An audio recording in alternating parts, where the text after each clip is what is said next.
बार फिर से पश्चिम बंगाल में सियासत तेज हो गई है। जी हां दोस्तों, आपको बता दें 150 कार्यकर्ताओं ने बीजेपी को एक और बड़ा झटका दे दिया।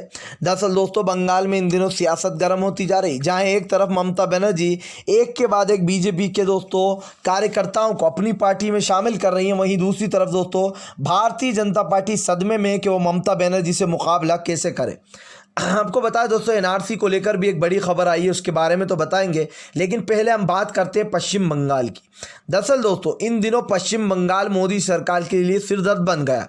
इसकी सबसे बड़ी वजह यह है दोस्तों कि न सिर्फ पश्चिम बंगाल में मोदी सरकार चुनाव हारी, बल्कि मोदी की छवि पर इसका गहरा असर पड़ा।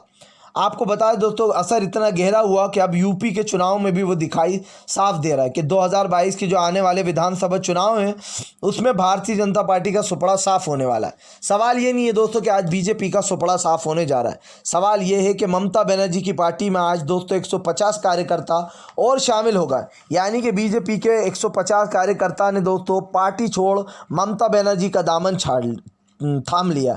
आपको बताता चलूं दोस्तों, इस वक्त बीजेपी की हालत बंगाल में ऐसी हो गई है मानो किसी मरे हुए कुत्ते की तरह। जी हाँ, क्योंकि लगातार बीजेपी के जो कार्यकर्ता हैं वो ममता बनर्जी के टीएमसी में शामिल हो रहा है, और हालात ये हो गए दोस्तों कि फिलहाल आज जिस तरीके से बीजेपी के जो कार्यकर्ता है वो टीएमसी में शामिल हो रहा है, इससे दोस्तों भारतीय जनता पार्टी को एक बड़ा झटका लगा है।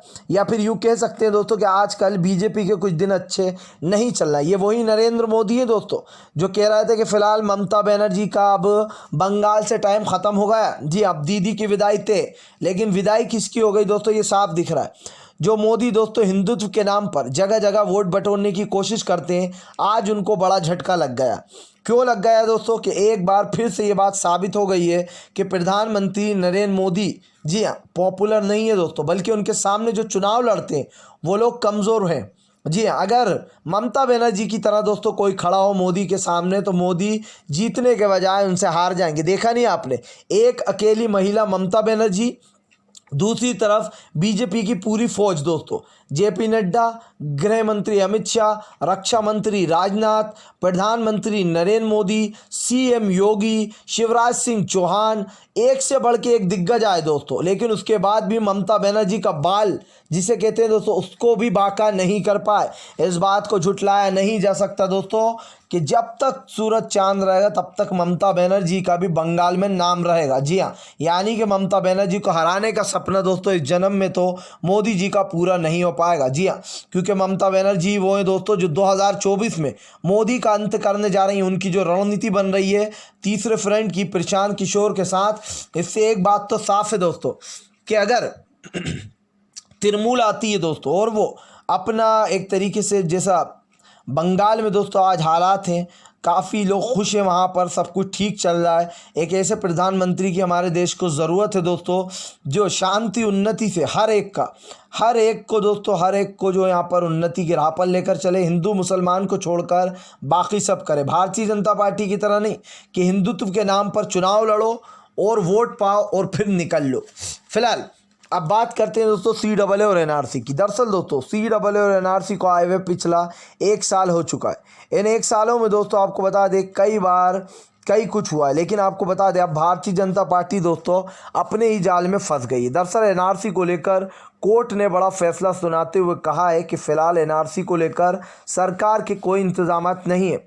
ऐसे में आप किसी की नागरिकता किसी की इससे जज नहीं कर सकते कि उसके पास उसका जन्म प्रमाण पत्र है या फिर नहीं, क्योंकि दोस्तों ज़्यादातर 90% लोगों के पास जन्म प्रमाण पत्र नहीं होता है। इसको लेकर कोर्ट ने ये भी कहा कि फ़िलहाल किसी को भी देश की नागरिकता देना और इस देशवासी से नागरिकता छीनना ये सही नहीं है।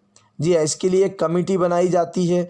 पूरा पहले इसके कानून दोस्तों वो बनाए जाना थे, लेकिन मोदी सरकार जल्दी में दोस्तों ये कानून लाई थी ताकि वो इस कानून को लागू कर दोस्तों इस देश में हिंदू मुसलमान कर और भी मुसलमानों की संख्या कम कर सके और सबको डिटेंशन सेंटर में डाल सके, यहाँ के हिंदू भाइयों को परेशान कर सके और बाहर के जो हिंदू भाई आए पाकिस्तान वगैरह के उनको नागरिकता दे दे। यानी कि आप यहाँ के जो हिंदू भाई हैं उनको तो डिटेंशन में घुसेड़ दोगे और जो दूसरे देश के लोग आ रहे हैं उनको नागरिकता दे दोगे। ये कौन सा लॉजिक था मोदी सरकार का, ये आज तक दोस्तों कोई समझ नहीं पाया।